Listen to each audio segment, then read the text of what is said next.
the 8th of July.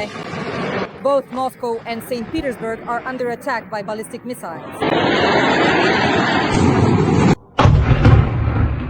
Collapse in Moscow and St. Petersburg. More than 600 drones are attacking Russian cities.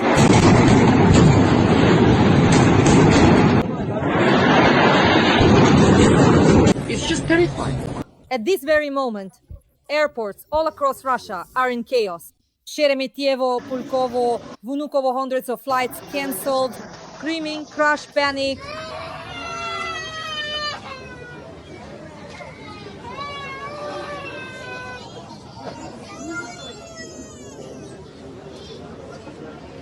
It all started with powerful explosions. Ballistic trails flared up in the sky. Eyewitnesses are talking about terrorist attacks. The propaganda is silent. Another one just hit. Oh, it's all happening somewhere right near us. In this very moment, in this very place. Unfolding before our very eyes. Logistics have collapsed. The economy is suffering. Hundreds of thousands of Russians are trapped without communication or transportation.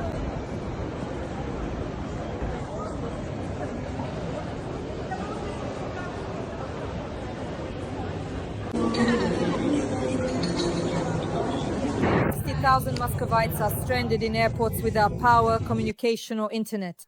Moscow, St. Petersburg and 30 other cities across Russia. For more than a day now, without pause, we have been attacking Moscow and the regions. Look, smoke, this is a disaster.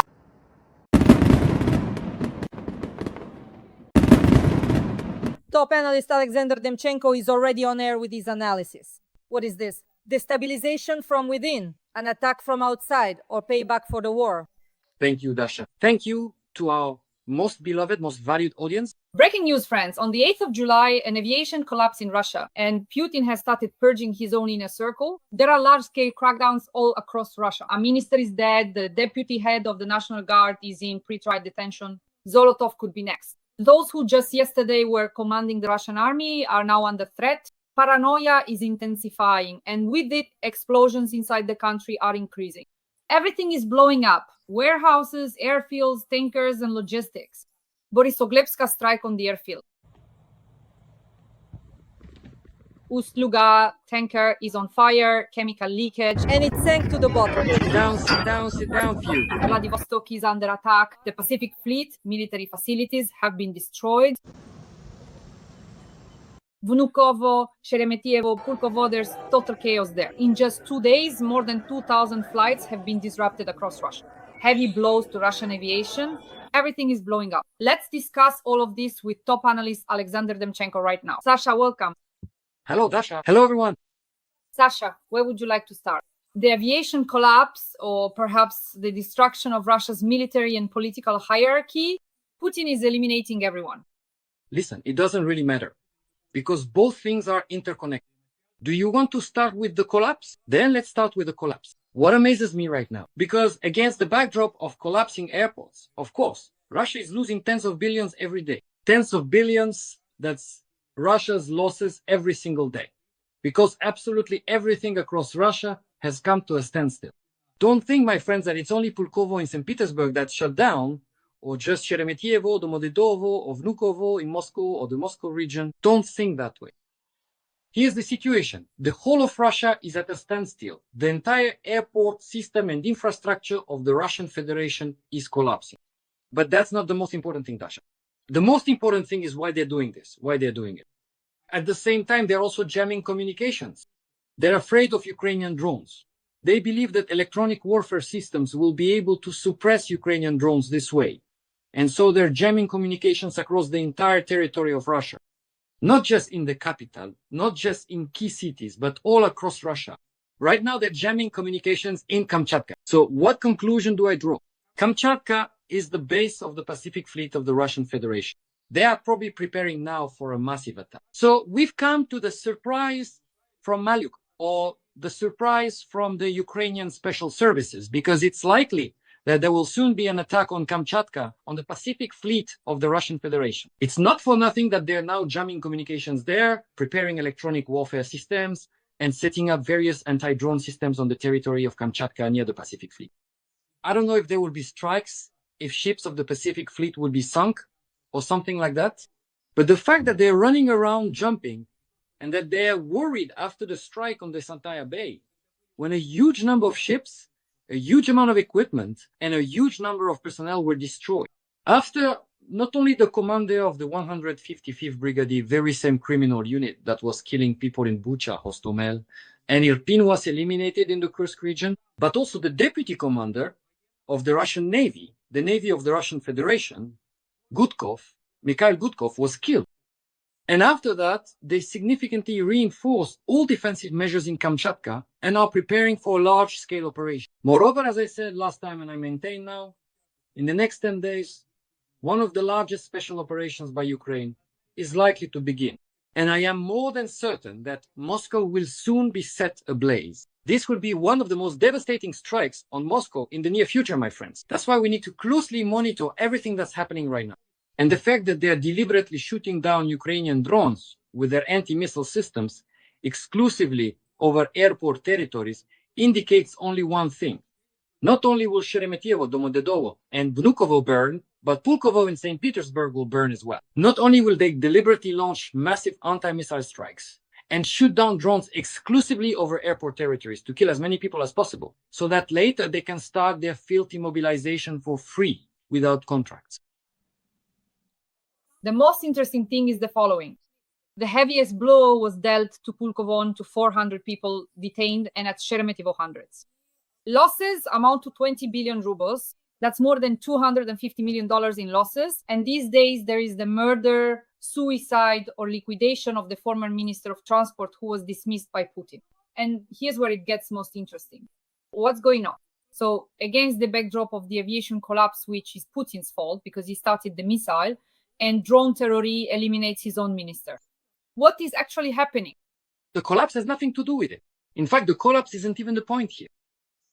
The question is as follows. So Vladimir Putin retroactively fired his Minister of Transport, Starovoytov, right after he supposedly, in quotes, committed suicide. He killed himself with an award weapon, an award pistol. He killed himself, right in the Moscow region, in Odintsovo.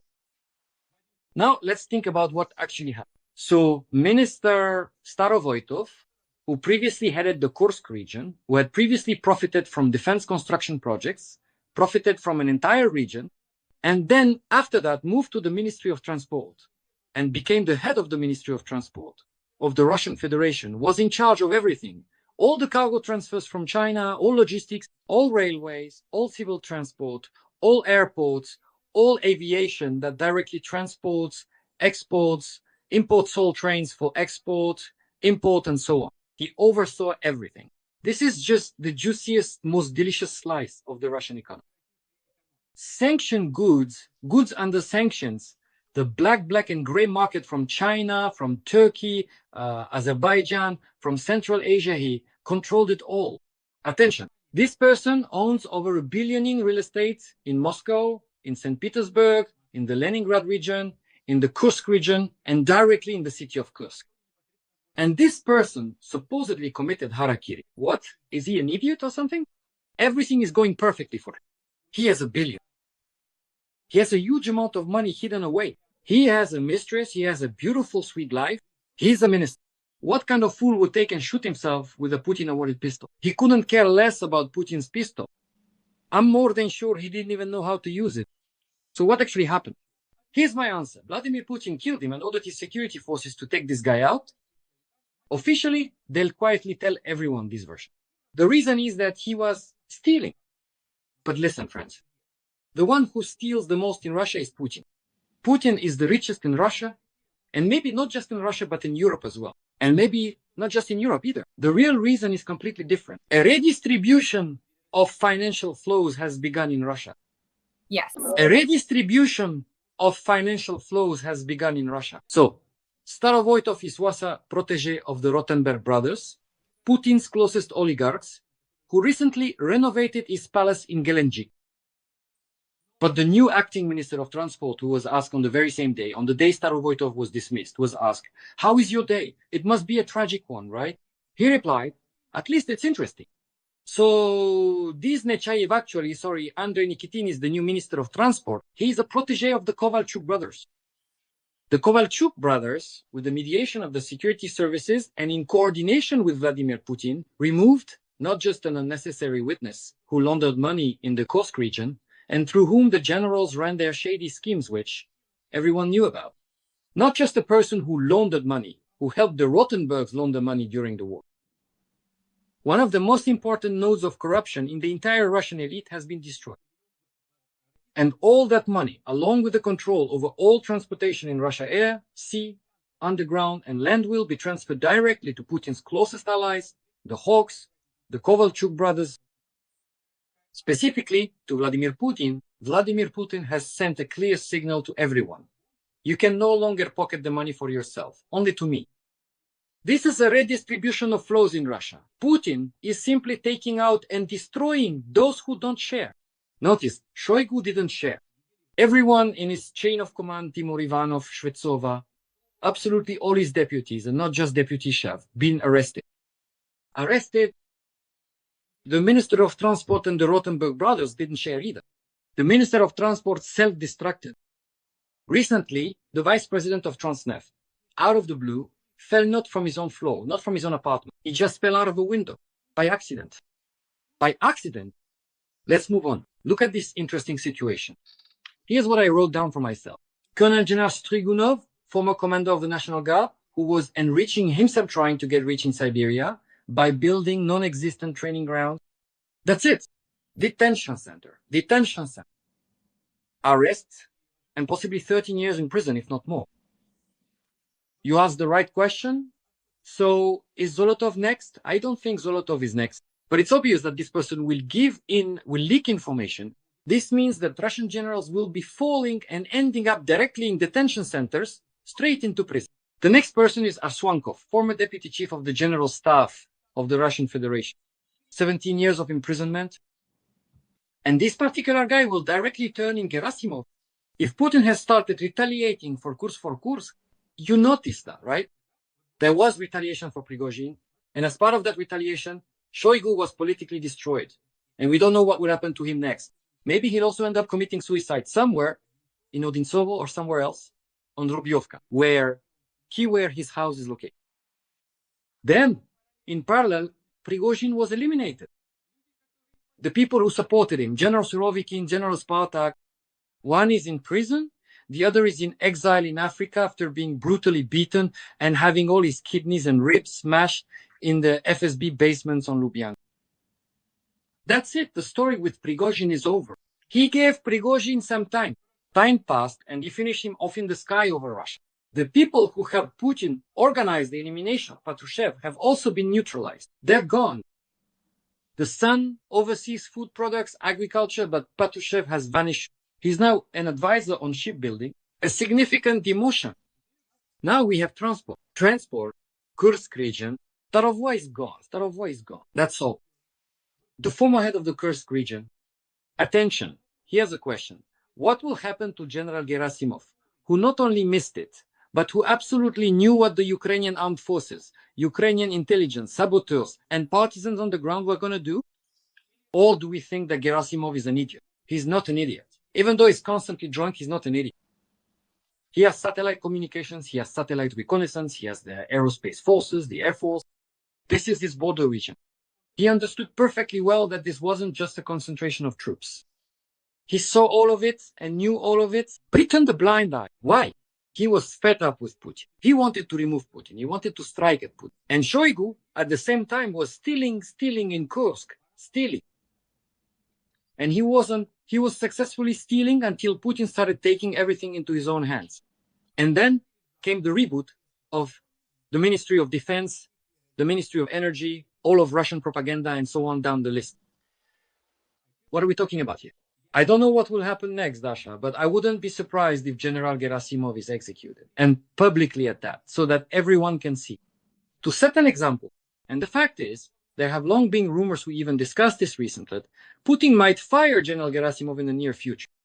And the undeniable fact is that it's not just by mere chance that one of his former friends, or indeed former colleagues, or perhaps some low-ranking former associates have either been unjustly imprisoned or regrettably eliminated.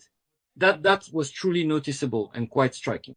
So I wouldn't be surprised if Putin destroys Gerasimov publicly. Yes, you are absolutely right.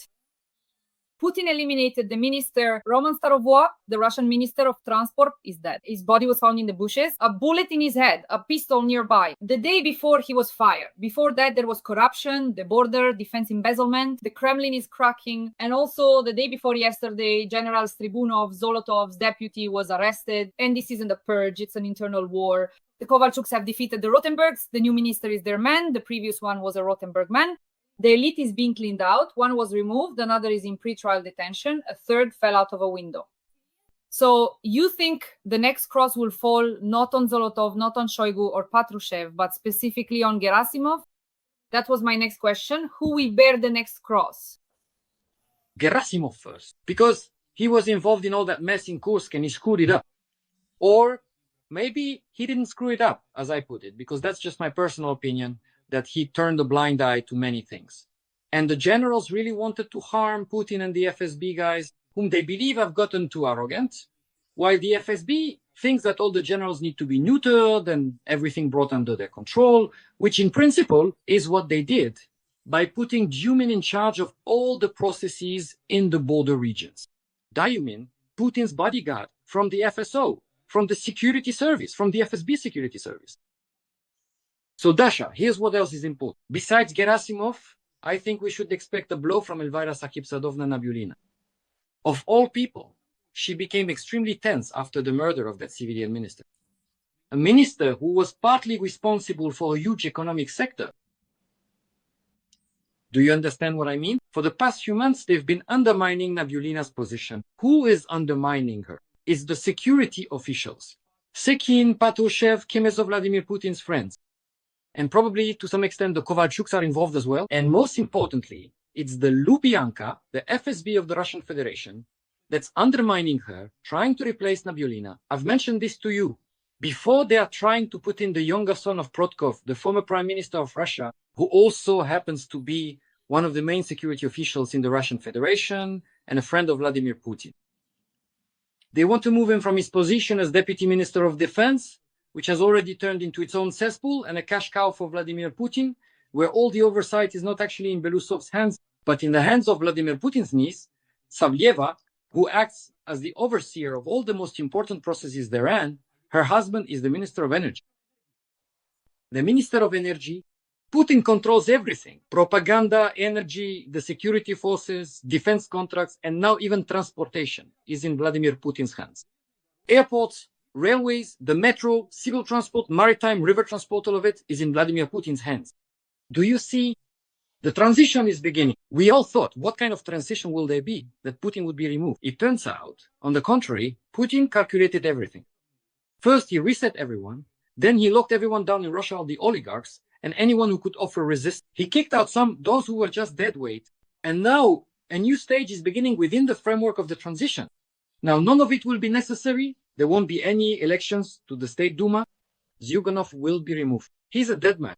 Just like after Stalin's 19th Congress, when they finished people off, now, after the 19th Congress of the Communist Party, this one will accidentally kick the bucket. Kick the bucket. There will be nothing. There will be no election. The State Duma will be filled with semi-military personnel, some kind of paramilitary guys, hardened killers who, instead of raising their hands, will be raising their legs at command, doing whatever Vladimir Putin and his security bloc tell them to do. And instead of all these different governments, ministries, and everything else, there will simply be an ordinary Politburo apparatus, which will make all the most important decisions, and Putin will stand above them. This is what is happening in Russia right now. The transition has begun. We just don't understand it yet. We haven't fully realized it. Putin is preparing two things. The reformatting of Russia. He said it outright. On the Stalinism, in the words of Zyuganov. We're heading back to the 1930s and 1940s. Total control, repression, murders, torture, people falling out of windows, the destruction of everything and everyone. And at the same time, simultaneously, there will be terrorist attacks, provocations, and sabotage on Russian territory in order to escalate, expand, and accelerate the war, making it global rather than just region. That's all there is to it. Two simple plans, all for the sake of holding on to power. I don't know who will be the next to fall out of a window in the Russian Federation, but honestly, I wouldn't even be surprised if one day we wake up and hear the news that Lavrov has been arrested, that Peskov has been imprisoned, that who knows Medvedev has supposedly hanged himself, or something else has happened. I really wouldn't be surprised. Or what? That Shoigu was eliminated somewhere on the streets of Moscow. I wouldn't be surprised. You see, there used to be some rules. At first, Putin eliminated, and everyone knew this. The so-called traitors to the motherland. That's the Skripals, that's Litvinenko, all those security people, the officers who switched sides to another intelligence service and leaked some important information. And Litvinenko, by the way, on top of everything else, why did Putin have him eliminated? Everyone talks about pedophilia and all that. Litvinenko, through Berezovsky's mediation, once wanted to separate the structure from the FSB and had another security agency. While Putin was heading the FSB and then became secretary of the Security Council, Berezovsky and Litvinenko were preparing a mini coup in Russia against Putin. And Putin took revenge on Litvinenko and also on Berezovsky. That's the first story. So first, he destroyed traitors, then he started destroying, let's say, the opposition. But only those top opposition figures who could get a certain percentage of the vote, who could gain power or lay claim to it. He killed Nemtsov, he killed Navalny, so to speak, right? Although Dasha, I always had a lot of questions about Navalny. But now, Dasha, a new stage is beginning. Now he's ready to kill his own people, supposedly for embezzlement. But in reality, it's because they don't share. And now imagine how many generals, security officials, ministers, and prime ministers haven't shared over the last 3.5 years of war.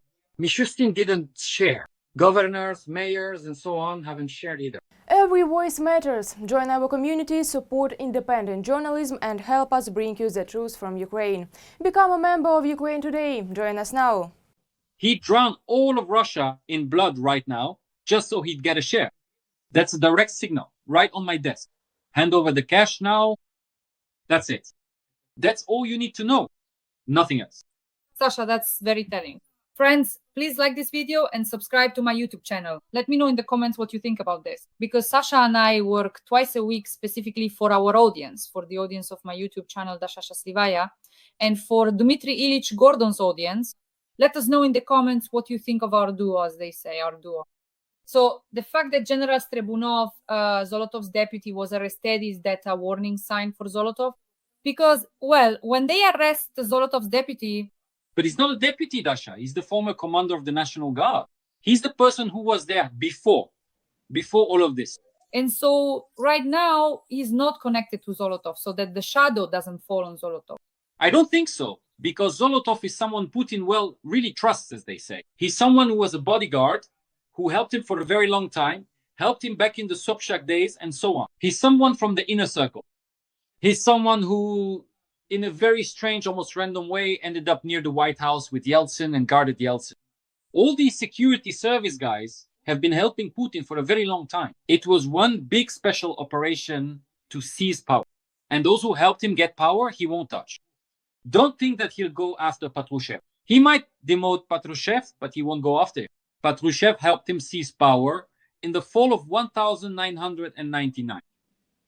First, the operations in all those buildings. Patrushev helped him with many things, with the Argentine cocaine, with Nastya Rybka, with Prigozhin. He owes Patrushev, and he owes Zolotov too, but he doesn't owe Gerasimov anything. And as for Shoigu, you can just forget about him. Yes, for now he hasn't touched Shoigu, but he has gone after everyone else connected to Shoigu. They plucked Sergei Kuzhuchtovich like a Chikina man, who once had a much higher approval rating than Putin. So what's next? I believe we are only at the beginning of all these events, these terrible events in Russia. And you know, I think to myself, God, how good it is that they still couldn't do it, that their stupid blitzkrieg failed, that Putin's plans collapsed right at the start, and that he got bogged down, that nothing worked out for him, and that he lost at the very beginning of this clash with Ukraine. Because if history had turned out differently, we would be seeing all of this right here, at home. And how good it is that this didn't happen. How good it is that the armed forces of Ukraine, the Ukrainian security agencies, the Ukrainian government, and the people all stood their ground. Sasha, when we see these aviation collapses, panic, stampedes, crowds, and then strikes on the Pacific Fleet, airfields, tankers near St. Petersburg, is this all the beginning of a new phase of the war? So does this mean that next ballistic missiles will fly toward Moscow and St. Petersburg, and that Ukraine will intensify its attacks on Russia and the occupied territories? The Kerch Bridge, because 15 missiles were launched at the Kerch Bridge and so on. The most important news of the last few hours. Trump is giving Ukraine all the weapons. Thank God. Maybe it was Bibi Netanyahu who softened him up a bit, when he handed him that letter with the Nobel Prize eye. Honestly, can't understand how we didn't think of that before. Just write some kind of letter, to where exactly. So maybe it was Bibi Netanyahu who softened him up, or maybe something else happened, or maybe someone under the table kicked him in the leg. I don't know what it was, but Trump announced that Ukraine will get absolutely all the weapons it needs. What does that mean? Here's what it means. First, Ukraine will be protected. And on the other hand, the British and the French will help Ukraine with things that will reach Moscow, St. Petersburg, and so on. You see, Dasha, the thing is, everyone has clearly seen that Vladimir Putin has no intention of backing down, none at all. As everyone has clearly realized well, in Europe they understood this a long time ago. And in the US, especially in Washington, and now specifically in the White House, that Vladimir Putin doesn't care about anything. Right now, the Europeans are preparing the harshest sanctions in the past 3 years. He doesn't care. According to the latest estimates, over the past 3 years, he has lost 14% of the economy, more than $350 billion. That's an enormous amount of money. And he doesn't care. Right now, the country is in a recession, and he still doesn't care. Why does he need to convert everything from a contract army to mobilization? Why does he need these terrorist attacks? To escalate the situation. Why does he need all these sensational events inside Russia? Let me explain. There's no money. The security forces need money. His inner circle needs money. The security apparatus needs money. Those who keep his regime in power, the very structures on which Vladimir Putin's regime relies. And if they don't get it, there will be a coup in the Kremlin. His own security will take him out, and him along with his guards as soon as tomorrow. Do you understand? And we'll be waking up like, oh, finally, some news from Moscow. But the point is, he will keep giving them money for as long as it's needed. But where is he supposed to get this money? Let me explain. He needs to redirect the cash flow. First, he needs to get rid of his ministers who aren't loyal to him and give everything to those who are like the Kovalchuks or someone else close. The Rotenbergs are close too, but they also play for themselves. But these are the Shemo. They give to their own. He needs to cut Abramovich out. Abramovich hasn't shown up for a long time now. He was in Moscow just once recently and quickly left us moving his money out and so on. He's staying in Turkey, staying in the Canaries. Why isn't he coming to Russia? They say Roman Arkadyevich has fallen out of the inner circle, that he's no longer close to Vladimir Putin. The reorientation of the wallets has begun in the Kremlin. That's all there is to it. Kirill Dmitriev, the Kovalchuk family. As for Abramovich, it's still unclear what will happen to him next, how Putin actually perceives and evaluates him at this moment, especially since the poisoning of Roman Abramovich was real. It was real, and many people know about it. At least those who have certain information. Moving on. Where else can money be taken from? Stir up trouble with Azerbaijan and completely redirect all Azerbaijani money belonging to Azerbaijani billionaires who miraculously are somehow strangely connected to transport logistics, including oil and the oil industry, which, by the way, is now being massively thrown out the window. Do you understand? Redirect Azerbaijani financial flows to their own people, to their comrades, while picking a fight with Aliyev and publicly tearing up napkins. That's what's happening right now. No one can quite figure it out. For Vladimir Putin, money is power, and power is money. It's an equation. And now, let's draw a conclusion. Vladimir Putin is all about the money, purely about the money. Everything else is just showy propaganda. It's all about the cash. And now he sent a clear signal to the entire elite, hurry up and share with me. Nothing under the table, nothing in the banks, put it all on my desk, everything into my banks. That's it. He sees it as his own problem, not Russia's. He's the one with less money now. And if there's less money, then you shouldn't be eating at his expense. Give everything to me. I need it more. Sasha, what do you think? Republicans claim, according to their information, Elektronusa and their sources, that Trump not only intends to increase aid to Ukraine, but has also given Senator Lindsey Graham the green light to start the voting procedure on sanctions against Russia. And that's already a really tough blow. Let's discuss this. At the end of July, there will be hellish sanctions. They'll come back. They'll come back after the holidays, the senators and congressmen, tanned and well rested, and they'll vote for a hellish package of sanctions against Russia. Now the Europeans will vote on oil, financial, and banking sectors. Then the Americans will vote and finish the job. Do you think this will change anything for Putin? Number. But of course, the war will become an extraordinarily expensive pleasure for him.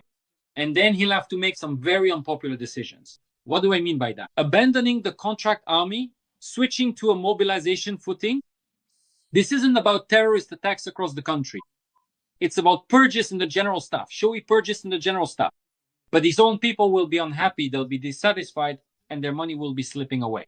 That's why there's a significant likelihood and threat of a coup in Russia. And he knows this perfectly well. It's terrifying for him. A coup understands that it's a threat to him and his closest circle, and in reality, he's not even sure about his own inner circle. But Trump, of course, will have to, has no other choice. The man called Putin 6 times, and each time he was brushed off more and more. But to get brushed off on Independence Day in the US and then brazenly say, I created America, excuse me, do you understand what I mean? In other words, he just wet his underwear and slapped Trump in the face with them, right in front of all the cameras, in front of the whole world. Everyone saw it. Trump looked like a weakling. This is the man who made 3 holes in Iran, in underground nuclear facilities. The one Wauho destroyed, who struck Syria, hit Putin's troops, hit Prigozhin's men, who launched tomahawks. Is he going to tolerate this? No, he won't. Ukraine will get everything. Russia will get sanctions, and then we'll see. But I know for sure, Dasha, that as soon as these sanctions are imposed, the countdown will begin. That's the first thing. Second, it will speed up the end of the war. And third, it will mean that for Putin, the war will become an extraordinarily expensive pleasure. And what will he do then if it becomes an extraordinarily expensive pleasure? He will destroy his own people, take their money, and create total poverty in Russia, taking from civilians, from the population. And what will the population do when their last possessions are taken away? Will they kneel? Or will they rise up and revolt? We'll see whether the deep Russian people still have any gunpowder left in their powder flasks or not. In the coming weeks or months. Sasha, just to wrap up, let me recall one thing. August is the main month for the Russian Federation. Destruction. What about August is almost here? Today is the 8th of July. The 8th of July and August is just around the corner. And considering what you just said, there are strikes on airfields, on infrastructure, the sanctions, what awaits Putin in August? The scariest month for Russia, and I think for Putin, all his problems always happen in August. Both Kursk incidents, the first Kursk, the second Kursk, and many other things, crises, wars, and the Georgian story as well, all happen in August. But, Dasha, I think this might be the last summer, not the last summer of war, but it could be the last summer of this regime. There are 2 options here. Either Putin's regime collapses, and we'll see that happen very soon, or it will simply be very harshly restructured. And we will witness a real we will see a situation worse than under Stalin. For some reason, I think they are preparing for this plan B. And the task for everyone, absolutely everyone from the States and beyond, is to make sure that Putin has no plan B left. I think that's what people will be working on now. As for the fact that there will be strikes, that there will be both Ukrainian and Western ballistic missiles, that there will be sanctions, that there will be mass defenestrations in Moscow, St. Petersburg, and all over Russia, that he will destroy his own population, carry out mass sabotage, terrorist attacks, bombings, and destruction within the Russian Federation. For me, these are all obvious things. My forecast for Russia is grim, but Putin made this choice himself. The problem is that Russians en masse accepted this choice. Now let them bear responsibility not only for their choice, but also for their own lives. Friends, our tandem Sasha plus Dasha, Dasha plus Sasha, is working on my YouTube channel, Dasha Shchaslyva, and on Dmitry Gordon's YouTube channel. Twice a week we work for you. So write a few warm or tough words to our tandem. We will read everything. I always read the comments and leave hearts. Let us know where you're watching us from, your viewing geography. This is very important to us. Top analyst Oleksandr Demchenko appears twice on my YouTube channel. Sasha, thank you so much and see you next week. Oh, wait, this Sunday. Sorry, forgive me, this Sunday. Yeah. Thank you, Dasha. Thank you to our most beloved, most precious audience. See you again soon. Bye.